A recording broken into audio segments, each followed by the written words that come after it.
안녕하세요. 이륜차 사고 데이터 분석을 통한 사고 발생 구역 및 취약지 예측의 발표자를 맡은 이사방팀의 전민철입니다. 그럼 시작하겠습니다. 목차는 기획 배경, 분석 방법론, 분석 과정, 분석 결과, 결론으로 구성되어 있습니다.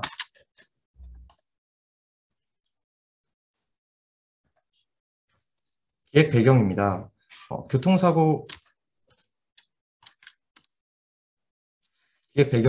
교통사고 예방대책 시행으로 연도별 서울시의 전체 교통사고 사망자 수는 감소하는 추세를 보이고 있습니다. 하지만 이륜차 사고 사망자 수는 2020년을 기준으로 전체 교통사고 사망자 대비 23%를 차지해 증가하고 있습니다. 이륜차의 교통사고 건수 또한 근 5년 중에서 가장 높은 수치를 기록하고 있습니다. 그렇다면 어떤 사회적 현상이 이륜차 교통사고에 영향을 미치는 것일까요? 저희는 코로나로 인한 배달 수요의 증가라는 현상에 집중했습니다. 지난 2년간 코로나로 인해 배달 수요가 증가했고 자연스럽게 이륜 차량 등록 수도 증가했습니다. 또한 배달용 오토바이 한 대당 연간 2회 이상의 교통사고가 발생한다는 점, 서울시 이륜차 사고 사망자 3명 중 1명이 배달 노동자라는 점을 확인할 수 있었습니다. 즉, 배달 수요 증가와 이륜차 사고 증가의 연관성을 바탕으로 이를 고려한 정책 및 방안이 필요하다는 결론에 도달했습니다. 그래서 저희는 정부와 서울시의 이륜차 관련 현황을 확인했고 국민생명 지키기 3대 프로젝트, 이륜자동차 특별단속 실시 등 정부와 서울시 모두 교통사고 및 이륜차 사고 예방에 힘을 쓰고 있는 모습을 확인할 수 있었습니다. 정부와 서울시의 방향에 맞춰 본 프로젝트는 이륜차 사고 데이터 분석을 통해 사고 발생 구역 및 취약지를 예측해 서울시의 이륜차 사망자 수를 감소시키고자 합니다. 다음은 분석 방법론입니다. 저희는 이륜차 사고 취약지가 될 행정동을 파악하기 위해 1차 분석에서 데이터 수집, 상관관계 분석, K민즈 군집화를 통해 사고 취약지의 특징을 추출할 행정동을 선정했습니다. 이후 2차 분석에서 QGIS를 사용해 공간정보 데이터에서 특징을 분석하고 취약지를 예측했습니다. 데이터 수집을 위해 교통사고 분석 시스템에서 제공하는 데이터를 변수로 선정했습니다. 209개의 행정동에서 경상, 중상, 사망자 수를 집계해 구분했고 가해자, 피해자의 구분 없이 이륜차가 해당된 사고들을 모두 집계했습니다. 분석을 위해 사망, 경상, 중상자 수, 거주 인구수, 1인 가구 수, 도로 형태, 도로 면적을 변수로 설정했고 행정동별로 집계했습니다. 민맥스 정규화를 통해 변수 간의 범위를 맞춘 후 상관관계 분석을 진행했습니다. 분석 결과 낮은 상관을 가진 변수는 제외했고 인명피해라는 특징에 부합하며 사망자로 전환될 가능성이 높은 중상자 수를 기준으로 분석했습니다. 배달 주문량과 관련된 인구 변수로는 거주 인구와 1인 가구, 도로 형태 변수에서는 교차로를 선택했습니다. 중상자와 상관성이 높은 세 변수에서 공통된 행정동을 분석하기 위해 K-민즈 클러스터링을 진행했습니다. 이때 최적의 K를 찾고자 엘보우 기법을 사용했고 분산이 3에서 모두 완만해지는 것을 확인할 수 있습니다. K를 3으로 하여 군집화를 진행한 결과는 아래와 같습니다. 이 중 중상자와 높은 관계를 가진 군집 2를 골라 분석을 진행했습니다. 군집 2의 결과 중상자와 높은 관계를 가지는 공통된 행정동은 총 12곳이었습니다. 추출된 행정동과 전체 행정동의 변수들의 평균값을 비교했을 때 추출된 행정동 값이 월등히 높았고 군집화가 잘 되었음을 확인할 수 있습니다. 군집화된 행정동에서 이륜차 사고다발 구역의 특징을 분석하고 취약지를 파악하기 위해 지리정보 분석 도구인 QGIS를 사용했습니다.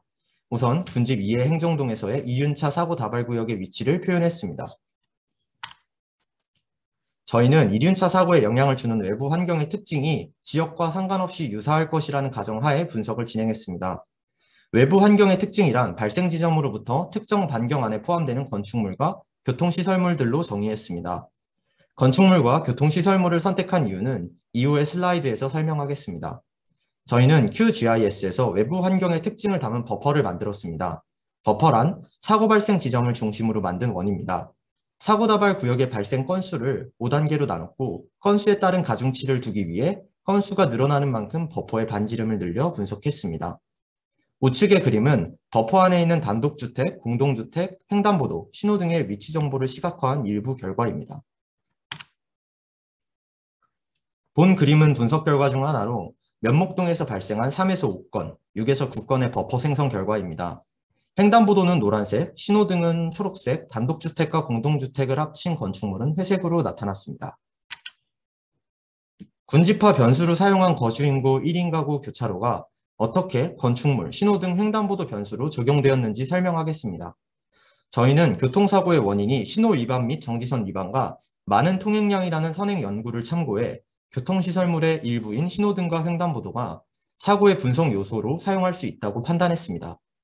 군집에서 사용한 교차로 변수는 신호등과 횡단보도를 포함하기에 도로공간 데이터와 신호등, 횡단보도를 통해 교차로라는 요인을 재구성했습니다.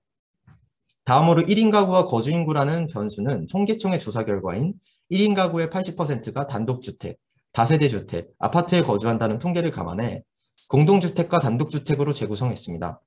버퍼 생성 결과 군집행정동에 적용하여 취약지를 예측하기 위해 QGIS에서 그리드를 사용했습니다.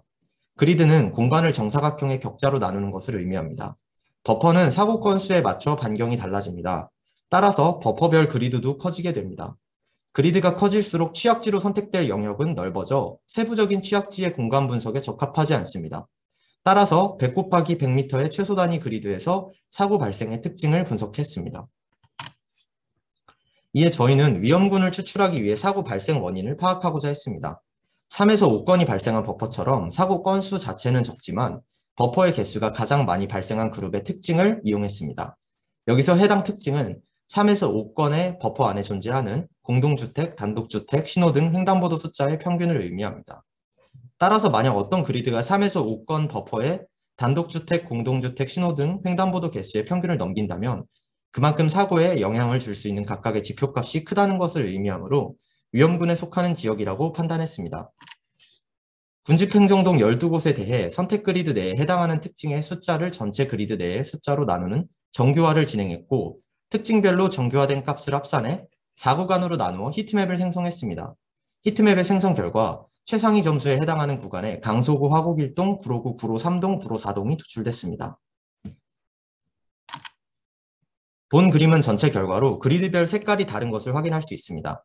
최상위 구간인 곳은 진한 빨간색 구간으로 화곡 1동, 구로 3동, 구로 4동이며 사고 발생 구역과 가장 유사한 특징을 가지거나 그 이상의 위험이 예상될 수 있는 지역입니다. 다음으로는 분석 결과 취약지로 선정된 행정동의 일부 도로 공간을 보겠습니다. 보시는 것처럼 밀집된 건물과 부족한 안전시설물로 인해 교차로의 주변 상황을 운전자가 알기 쉽지 않습니다.